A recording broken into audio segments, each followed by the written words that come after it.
سکتی ہے۔ زکوٰۃ 4 چیزوں میں ادا کی جاتی ہے۔ نمبر 1 سونا، نمبر 2 چاندی، نمبر 3 کرنسی، نمبر 4 ساز و سامان، غلہ اور جانور وغیرہ۔ سونے کی زکوٰۃ 7.5 تولے ہو تو نکالی جائے گی، اور چاندی کی زکوٰۃ 52.5 تولے ہو تو نکالی جائے گی۔ کرنسی 52.5 تولے چاندی کے برابر ہو تو 2.5% زکوٰۃ نکالی جائے گی۔ سونا چاندی جب نصاب کو پہنچے تو اس کو فروخت کرنے سے جو رقم آ سکتی ہے اس رقم پر 2.5% یعنی 100 پر 2.5 روپیے، 1000 پر 25 روپیے اور لاکھ پر 2500 روپے نکالے جائیں گے۔ گھر میں کسی کے پاس 3 تولے سونا ہے، کسی کے پاس 4 تولے سونا ہے، کسی کے پاس 5 تولے سونا ہے، ان سب کو ملائیں تو لگ بھگ 12 تولے سونا ہو جاتا ہے۔ تو کیا ان تمام کو ملا کر زکوٰۃ نکالنا ضروری ہے؟ نہیں، سب کو ملا کر نکالنا ضروری نہیں ہے، بلکہ انفرادی طور پر 7.5 تولے ہو تو ہی زکوٰۃ فرض ہو جاتی ہے، ورنہ تھوڑا تھوڑا سونا سب گھر والوں کو ملانے کے بعد اگر وہ نصاب تک پہنچ رہا ہے تو اس پر کوئی زکوٰۃ نہیں ہے۔ انفرادی طور پر ہر ایک کے پاس 7.5 تولے سونا ہو تو ہی زکوٰۃ فرض ہو جاتی ہے۔ زیورات چاہے پہننے والے ہوں یا رکھے گئے ہوں، ہر حال میں زکوٰۃ ادا کرنا ہے۔ ہیرے، جواہرات، موتی اور قیمتی پتھر، ان پر کوئی زکوٰۃ نہیں ہے۔ ہاں، اگر یہ ہیرے، جواہرات، موتی، قیمتی کنکر، پتھر اگر فروخت کے لیے ہیں پھر ان پر زکوٰۃ نکالنا ہوگا۔ کھیتی باڑی سے آنے والا اناج 2 طریقے سے ہوتا ہے۔ بارش سے اگر فصل ہو اور وہ فصل 5 وسق یعنی 653 کلو ہو تو اس کا 10واں حصہ زکوٰۃ دینا ہوگا، اور اگر کنویں کے پانی سے اور بورویل کے پانی سے سیراب کی ہوئی فصل ہو اور وہ فصل 653 کلو ہو تو اس کا 5واں حصہ زکوٰۃ میں نکالا جائے گا۔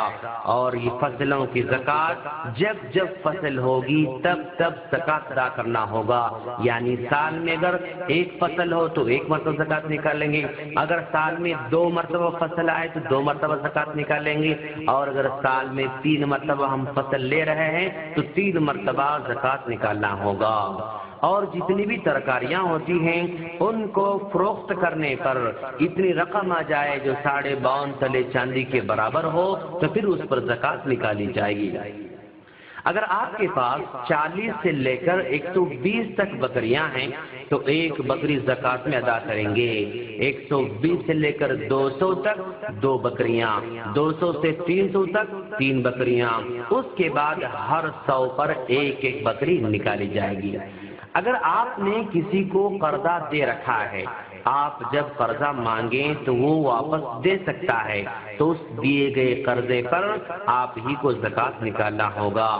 اور اگر آپ نے کسی کو قرضہ دیا، آپ مانگیں تو وہ فوراً واپس نہیں کر سکتا ہے، وہ قرضہ آپ کو واپس نہیں مل سکتا ہے، تو آپ پر زکوٰۃ نہیں ہے۔ جب مال واپس آئے، قرضہ واپس آئے، تبھی اس پر زکوٰۃ دینا ہوگا۔ اگر آپ کے 2-4 گھر ہیں، فروخت کے لیے نہیں ہیں تو ان گھروں پر کوئی زکوٰۃ نہیں ہے۔ ایک میں آپ رہتے ہیں، بقیہ 3 گھر کرائے پر دیے گئے ہیں، تو جو کرایہ آتا ہے سال بھر استعمال کے بعد بھی اتنا بچتا ہے جو چاندی کے نصاب کے برابر ہے تو پھر زکوٰۃ دینا ہوگا۔ اگر آپ کے پاس پلاٹس ہیں، فروخت کے لیے ہیں تو زکوٰۃ فروخت کے لیے ہیں تو زکوٰۃ ادا کرنا ہوگا۔ اور اگر آپ کے پلاٹس ہیں، آپ نے گھر بنانے کی خاطر رکھا ہے تو پھر اس پلاٹ پر کوئی زکوٰۃ نہیں ہے۔ اگر آپ نے بچوں کے نکاح کے لیے یا حج کرنے کے لیے یا عمرہ کرنے کے لیے رقم جمع رکھی ہے تو اس پر سال گزر جائے تو زکوٰۃ نکالنا ہوگا۔ اگر آپ کا کاروبار ہے تو سال کے اختتام پر دکان میں جتنا مال ہوگا اس پر زکوٰۃ دینا دینا ہوگا۔ اگر آپ کا کوئی بھی کارخانہ ہے، اس کارخانے میں استعمال کی جانے والی مشنری پر زکوٰۃ نہیں ہے، البتہ اس مشنری سے جو ہم کو آمدنی ہوتی ہے اس آمدنی پر زکوٰۃ نکالنا ہوگا۔ اگر آپ کے ٹریولز ہیں، گاڑیاں ہیں، لوریاں ہیں، ٹیکسی ہیں، آٹوز ہیں، تو ان پر کوئی زکوٰۃ نہیں ہے، البتہ ان کی آمدنی پر زکوٰۃ نکالنا ہوگا۔